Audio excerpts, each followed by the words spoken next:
She said, "I want to see what else is out there. You'll still be here if I come back." So I changed.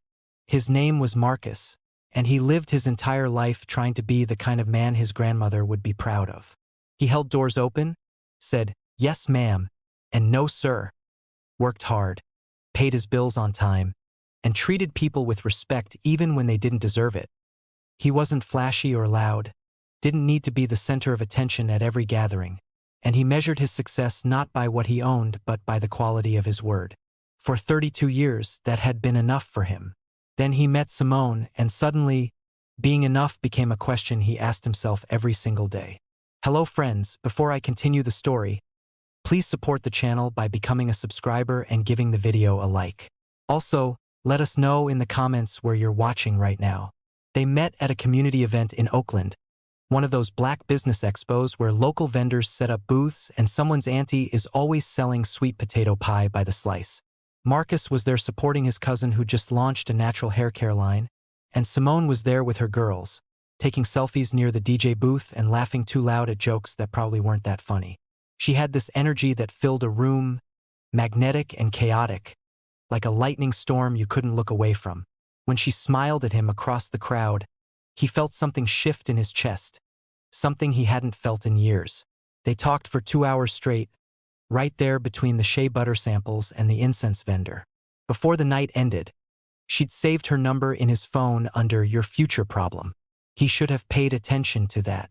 The first 6 months were incredible, the kind of romance that makes you believe in fate and soulmates and all the things you used to roll your eyes at. Simone was spontaneous in ways Marcus had never been, dragging him to last-minute concerts, midnight diners, weekend trips to Napa that they definitely couldn't afford. She made him laugh, made him loosen up, made him feel like maybe he'd been living too carefully all these years. He loved how she danced in the kitchen while he cooked, how she'd argue passionately about nothing, how she called him baby, in that way that made his name sound like a song. She told him once, lying in his bed at 3 a.m., that he made her feel safe for the first time in her life. He held on to that like a lifeline, like proof that what they had was real and worth protecting. But slowly, almost imperceptibly, things started to shift in ways he couldn't quite name at first. Simone started coming home later from girls' nights, her phone screen always facing down on the table, her stories about where she'd been growing vaguer and less detailed. She'd scroll through Instagram for hours, double-tapping photos of men Marcus didn't know, leaving flame emojis under comments from dudes who clearly wanted more than friendship. When he asked about it, she'd accuse him of being insecure, tell him he was trippin', say that he needed to trust her more. So he swallowed his discomfort, told himself he was being paranoid, and tried harder to be the man she needed. That was his first mistake, believing that her restlessness was something he could fix. The comments started around month 10, little jabs disguised as observations that landed heavier than she probably intended. "You're so predictable, Marcus," she'd say with a laugh after he suggested staying in on a Friday night. "You never just do anything wild anymore." Or, "I love that you're stable, but sometimes I wonder what it'd be like to be with someone more spontaneous. You know?" She said it like she was thinking out loud, like it wasn't meant to hurt, but it did. He started second-guessing everything. The way he dressed, the places he took her, the conversations he started, wondering if he was boring her, if he was losing her, if he'd ever really had her at all. He tried to be more exciting, planned surprise dates, bought tickets to things he thought she'd like, stayed out later than he wanted to. But it was never enough because the problem wasn't what he was doing. It was who he was, and she'd already decided that wasn't enough. Then came the night that changed everything. A Thursday in late September when the air had just started to cool and the streetlights outside his apartment flickered like they always did around 10 p.m. Simone came over after work, later than usual, and she had that look on her face, the one she got when she'd made up her mind about something and was just waiting for the right moment to say it. They sat on his couch, her legs tucked under her, him leaning forward with his elbows on his knees, already bracing himself for whatever was coming. She took a deep breath, looked him in the eyes, and said the words that would replay in his mind for months afterward. "I think I need some space to figure out what I really want," she said quietly. He asked her what that meant, and she hesitated before answering, like she was choosing her words carefully, trying to soften a blow that couldn't be softened. "I love you, Marcus, she continued, her voice steady but distant, like she was reading from a script she'd rehearsed. But I feel like I jumped into this too fast, and I never really got to explore what else is out there. He felt his stomach drop, felt the air leave the room, felt every word she said carve itself into his chest. I'm not saying we're done, she added quickly, reaching for his hand, which he slowly pulled away. I just think I need to see what else is out there, you know? Experience life a little more. She paused, then said the part that broke him. You'll still be here if I come back, right? Marcus stared at her, trying to process what she was really asking, trying to understand how someone could say, I love you, and I want to see other people in the same breath. She wasn't asking for a break. She was asking for permission to explore other men while keeping him on standby, like a backup plan, like a safety net she could fall back into when the excitement wore off. He thought about all the nights he'd stayed up with her when she was anxious, all the times he'd rearranged his schedule to be there for her, all the love he'd poured into someone who was now telling him he wasn't enough. And in that moment, something inside him shifted. Not anger exactly, but clarity, cold and absolute. He looked at her, calm as he'd ever been, and said, No. She blinked, confused. No, no, he repeated. I won't be here if you come back. She laughed nervously, like she thought he was joking, like she couldn't fathom that he'd actually walk away. Marcus, don't be like that, she said, her tone shifting to something almost condescending. I'm just being honest with you. I'm not trying to hurt you. You already did, he said quietly. But that's okay. I appreciate you telling me the truth.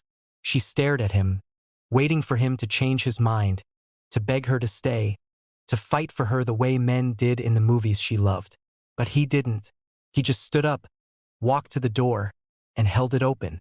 She stood there for a moment, frozen, like she couldn't believe what was happening. So that's it? She asked, her voice rising slightly. You're just gonna let me go?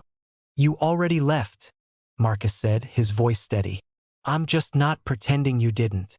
She grabbed her purse, her face a mix of shock and anger, and walked toward the door. Before she stepped out, she turned back one last time. You're making a mistake, she said. Maybe, he replied, but it's mine to make. She left, and he closed the door behind her. Leaning against it for a long moment, his heart pounding, his hands shaking, his mind racing through every memory they'd made together. He didn't cry that night.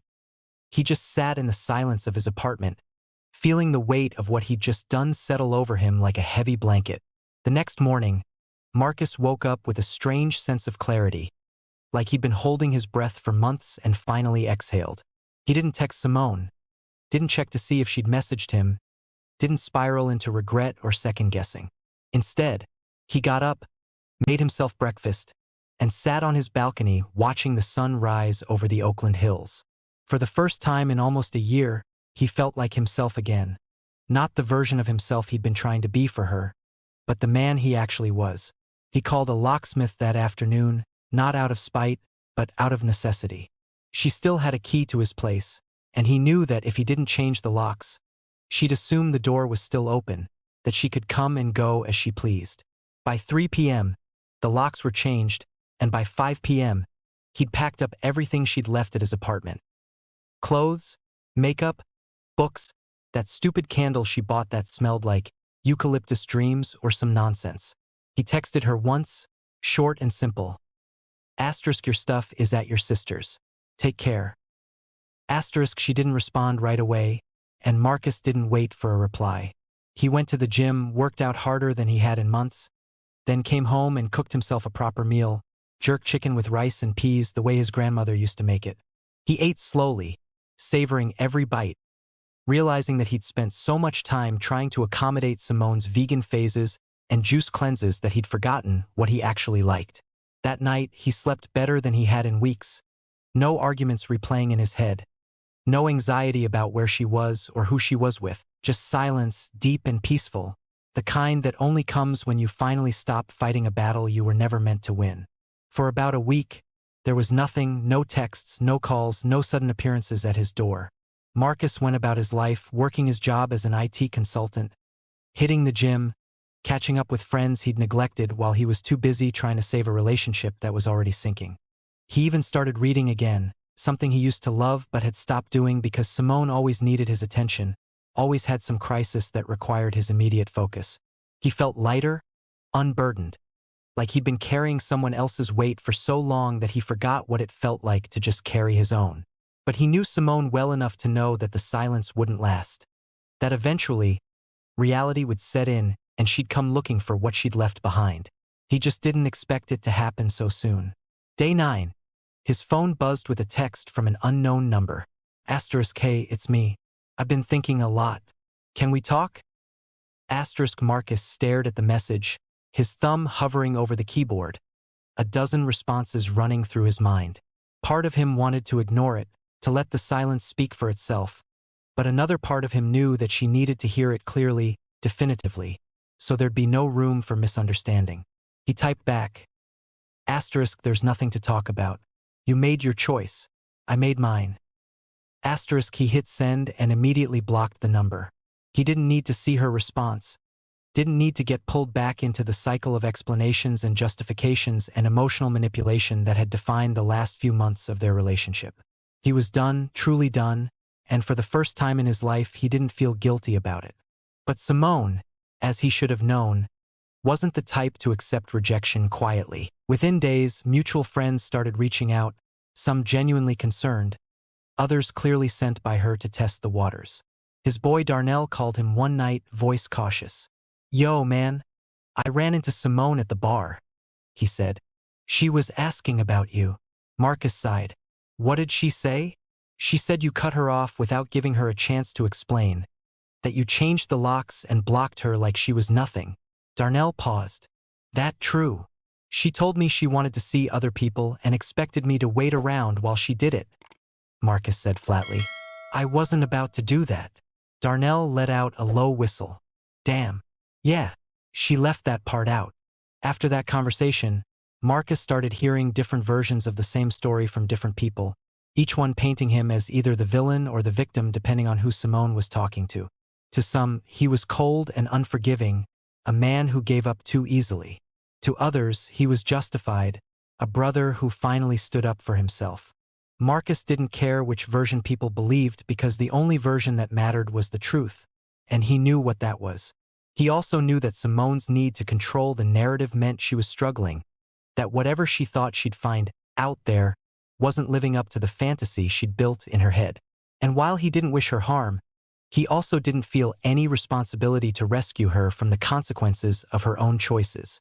2 weeks after that first blocked text, Simone tried again, this time through Instagram DMs, a platform Marcus rarely checked.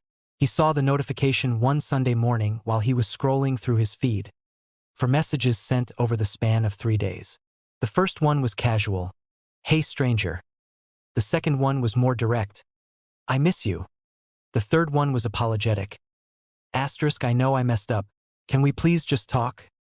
The fourth one was desperate.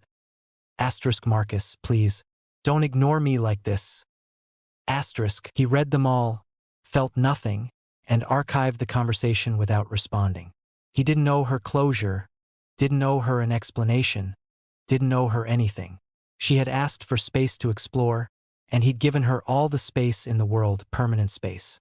That same week, he went out with some friends to a jazz spot in Jack London Square, one of those low-key venues where the music was smooth and the crowd was grown, and nobody was on their phone the whole time. He wasn't looking for anything, wasn't trying to meet anyone, just wanted to enjoy a night out without the weight of his past hanging over him. But then he saw her, a woman sitting at the bar, natural hair pulled back in a loose bun, wearing a simple black dress and silver hoop earrings that caught the light every time she turned her head. She was alone, sipping a glass of wine, nodding her head slightly to the music, completely at ease in her own company. Marcus watched her for a moment, not in a creepy way, just appreciating the quiet confidence she radiated.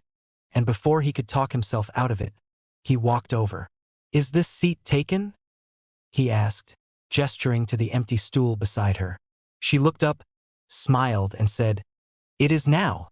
Her name was Nia, and she was a teacher, 4th grade, with a laugh that was genuine and a way of listening that made you feel like what you were saying actually mattered. They talked for over an hour about music, about Oakland, about the small things that made life worth living, and not once did Marcus feel like he had to perform or prove himself or be anything other than who he was. She didn't ask him about his ex, didn't pry into his past, didn't try to fill every silence with noise.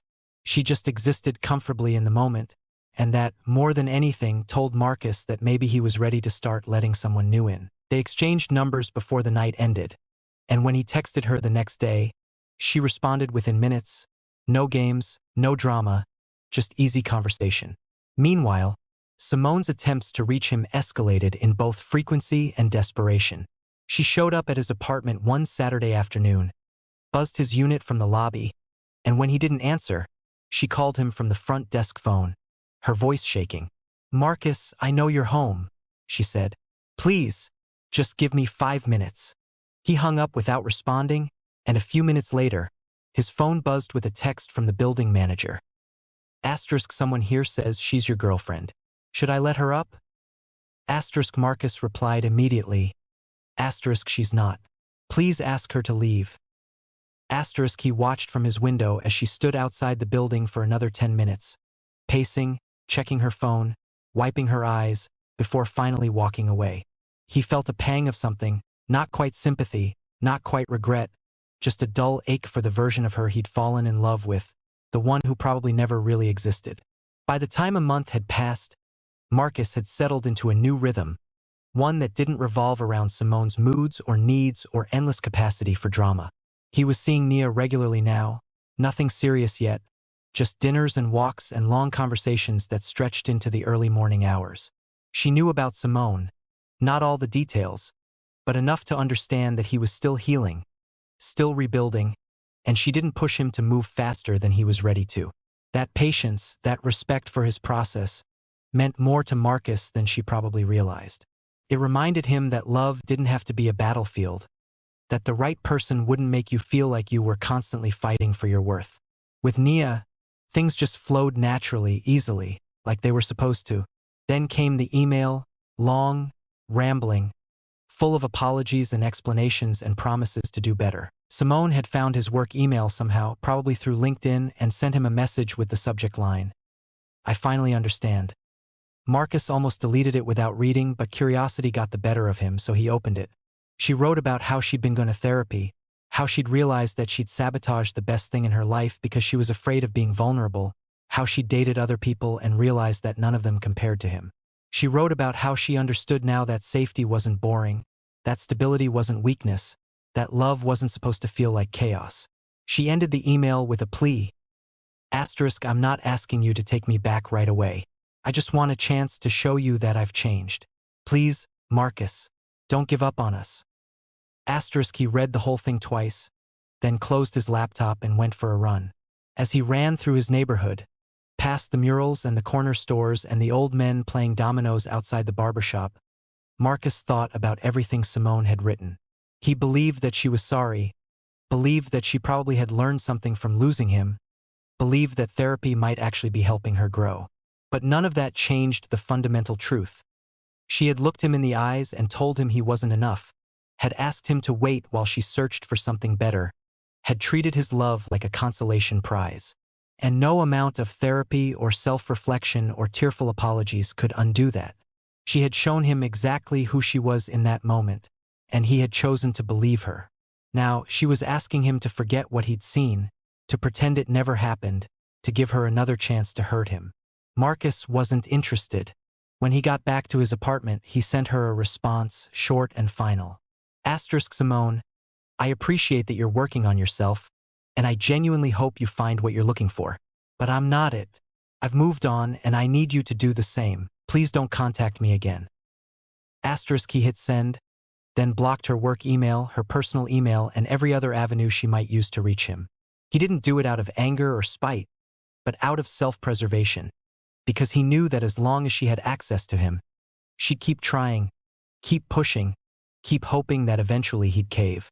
And he couldn't afford to let that happen, not when he'd finally found his footing again, not when he was finally starting to remember what it felt like to be valued instead of tolerated. A few weeks later, Marcus got invited to a friend's birthday party, a backyard cookout in East Oakland with good music, good food, and good people. Nia came with him, and they spent the afternoon laughing with friends, playing spades, and dancing to old-school R&B under the string lights that someone had hung between the trees. Marcus felt light, happy, present in a way he hadn't felt in years. And then, halfway through the party, he saw her. Simone was standing near the grill, talking to someone Marcus didn't recognize, her eyes scanning the crowd like she was looking for someone. When her gaze landed on him and Nia together, her whole face changed, the smile dropping, the easy confidence replaced by something raw and wounded. She didn't approach him, didn't make a scene, just stared for a long moment before turning away. Marcus felt Nia's hand slip into his, felt her lean into him slightly, a silent show of support. "You okay?" she asked quietly. He nodded. "Yeah, I'm good." And he meant it, because seeing Simone didn't hurt the way he thought it might, didn't stir up old feelings or regrets or what-ifs. It just reminded him of how far he'd come, how much peace he'd reclaimed, how much better his life was without her in it. He squeezed Nia's hand and turned his attention back to the party, back to the people who actually wanted to be there, back to the life he was building without Simone. Later that evening, as the party wound down and people started heading home, Marcus and Nia sat on the porch steps, watching the sky fade from orange to deep purple. "She still loves you," Nia said, not accusing, just observing. Marcus shrugged. "Maybe, but love isn't enough if it doesn't come with respect." Nia nodded, didn't push the subject, just rested her head on his shoulder. They sat there in comfortable silence, and Marcus realized that this quiet, easy companionship was what he'd been searching for all along. Not the fireworks and drama and constant intensity that Simone had offered, but something steady, something real, something that didn't require him to lose himself to keep it alive. For the first time in a long time, Marcus felt like he was exactly where he was supposed to be. The following week, Marcus heard through the grapevine that Simone had left Oakland, moved to LA to start fresh, according to the mutual friend who'd told him. He didn't ask for details, didn't care where she went or who she was with or whether she was happy. That chapter of his life was closed, the book shelved, the story over. He wished her well in the abstract way you wish well for anyone you used to know, but he didn't waste energy thinking about her anymore. She had made her choices and he had made his, and they were both living with the consequences. The difference was, Marcus was living with peace. As the months passed, Marcus and Nia's relationship deepened in ways that felt natural and unhurried, like a river finding its course. They traveled together, met each other's families, talked about futures without fear or hesitation. Nia never asked him to be anyone other than who he was, never tested his loyalty or played games with his emotions. She showed up consistently, loved him loudly, and made it clear that she wasn't going anywhere. And Marcus, for his part, showed her the kind of love he'd always been capable of giving, the kind Simone had taken for granted. With Nia, that love wasn't wasted. It was celebrated, reciprocated, cherished. He realized that he hadn't been the problem in his last relationship. He'd just been with someone who didn't know how to appreciate what she had until it was gone. 1 year to the day after Simone had walked out of his apartment, Marcus sat on his couch, Nia curled up beside him, a movie playing in the background that neither of them was really watching. His phone buzzed with a notification, a message request on Facebook from an account he didn't recognize. Curiosity got the better of him and he opened it. It was Simone, using a new profile, the message simple and heartbreaking. Asterisk, "I hope you're happy. I mean that." Asterisk. Marcus stared at the message for a moment, then showed it to Nia. "You gonna respond?" she asked. He shook his head. "No, I am happy. She doesn't need to know that." He declined the message request, set his phone down, and pulled Nia closer. Because the truth was, Marcus didn't need Simone to know he was happy, didn't need her validation or her regret or her acknowledgement. He had built a life without her, a good life, a peaceful life, a life filled with people who valued him and respected him and loved him the way he deserved to be loved. Simone had gambled that he'd always be there, that she could explore the world and come back to him whenever she got tired of the chase. But Marcus had changed the locks, not just on his apartment, but on his heart. And those locks weren't coming off for someone who'd already proven they didn't know how to treat what was inside. He had learned the hard way that you can't make someone see your worth, that some people only value what they have after they've lost it. And by then, it's too late. Marcus thought about all the nights he'd spent wondering what he could have done differently, how he could have been better, more exciting, more enough. He thought about the version of himself that had bent and twisted and shrunk to fit into Simone's idea of what she wanted. And he was grateful, genuinely grateful, that she had walked away, because her leaving had forced him to find himself again, to remember who he was before he'd started performing for her approval. She had done him a favor, even if she didn't realize it. She had set him free, and in that freedom he had found Nia, found peace, found himself. That was worth more than any apology Simone could ever offer. As the seasons changed and life moved forward, Marcus stopped thinking about Simone altogether, stopped wondering if she was okay or if she regretted her choices or if she ever really loved him the way she claimed. Those questions didn't matter anymore because the answers wouldn't change anything. He had closed that door, locked it, and walked away. And on the other side of that door, he had found everything he'd been looking for. Respect, reciprocity, real love. The kind of love that didn't require him to shrink or perform or prove himself. The kind of love that saw him fully and chose him anyway. The kind of love that stayed. Years later, Marcus would tell the story to younger men who came to him with broken hearts and bruised egos, men who were still holding on to relationships that had already ended. He'd tell them about Simone, about the locks, about the choice he made to walk away even when it hurt. And he'd tell them the most important part, that walking away from someone who doesn't value you isn't giving up, it's leveling up. That you can't force someone to see your worth and you shouldn't have to. That the right person won't make you beg for the bare minimum. That peace is better than passion if passion costs you your self-respect. And most importantly, that you teach people how to treat you by what you tolerate. Marcus had stopped tolerating disrespect, and his life had transformed because of it. Sometimes, late at night, when Nia was asleep beside him and the apartment was quiet, Marcus would think back to that moment on the couch when Simone had asked if he'd still be there if she came back. He'd think about how close he'd come to saying yes, to agreeing to be her backup plan, to accepting less than he deserved because he was afraid of being alone. And he'd think about how different his life would be if he had. He wouldn't have Nia, wouldn't have this peace, wouldn't have reclaimed the parts of himself he'd lost trying to be enough for someone who'd already decided he wasn't. That thought, more than anything, reminded him that he'd made the right choice. Simone had wanted to see what else was out there, and Marcus had let her go. And in doing so, he discovered what was out there for him too. A life worth living, a love worth having, a future worth building. The last time Marcus heard Simone's name, it was in passing. Someone mentioning that she'd gotten engaged to a guy she'd been dating for 6 months. Marcus didn't feel jealous or vindicated or anything at all really. He just hoped, genuinely, that she'd learned how to appreciate what she had this time. He hoped she'd grown, changed, become the kind of partner someone deserved. But whether she had or hadn't, it wasn't his concern anymore.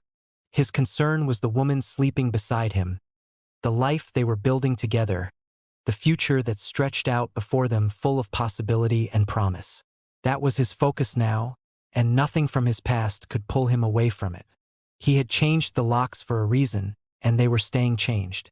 Thank you for watching all the way through. There's another story to your left screen. You'll enjoy it more than this one.